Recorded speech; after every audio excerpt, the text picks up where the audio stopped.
back to watching the race with the boss. What do you think? Like yesterday. All right, so dude, I just got done watching the race with you, the final race of the weekend here. Dude, you're a passionate dude. Well, we're here to race, you know. Right. Business is business, but you know the reason to be here, the reason to start all those years ago with the team is competition and putting a good team together and trying to win races. So shouldn't really be standing here feeling a little bit pissy after finishing fourth and fifth in 3 World Championship races across the weekend, but you're always looking to be on the podium, and that's competition, as you say. But yeah, if you've got no passion, you're better off staying home. You know, one of the things I noticed is you were talking about Johnny Ray looking at his dash. Like, what are you communicating that to who? To the crew chief, and he saw it too, which is unusual. You know, it indicates he wasn't sure necessarily what gear he's in or if there's an electronics problem.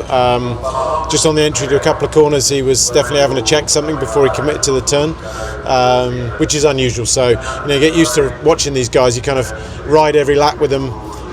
You know, you feel every sort of emotion that they feel, and so you get used to how the guys behave, and if they behave differently, it's something you see straight away.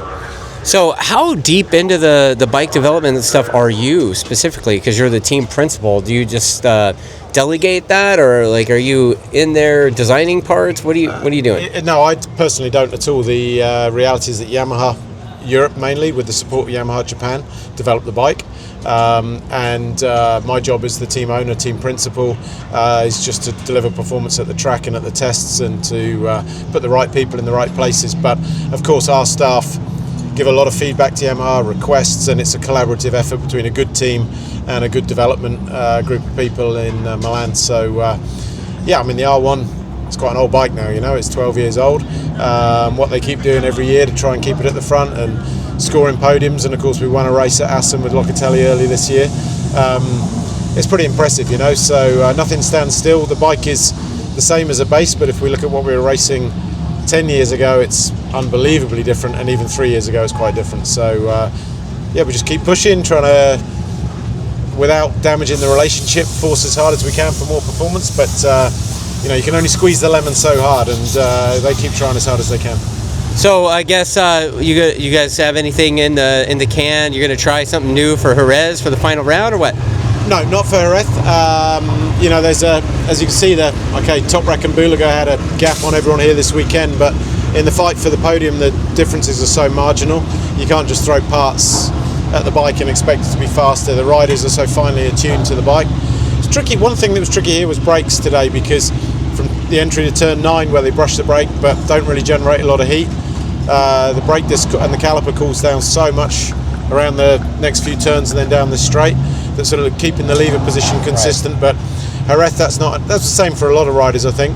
Jerez is not an issue because it's just brake, and the temperature stays in the front end of the bike.